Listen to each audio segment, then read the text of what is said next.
Bismillahirrahmanirrahim.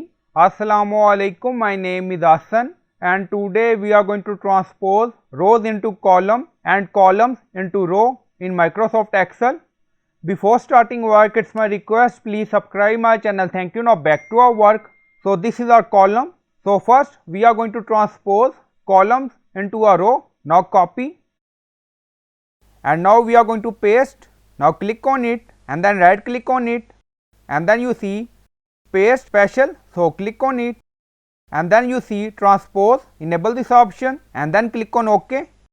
Now you see column convert into row. Now again copy.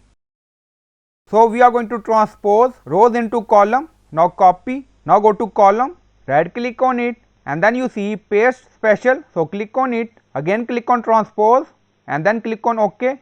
Now you see rows into column and columns into row in Microsoft Excel, so you can convert it according to your requirement. So I hope you like this video. Please like, comment, share, subscribe. Thank you for watching.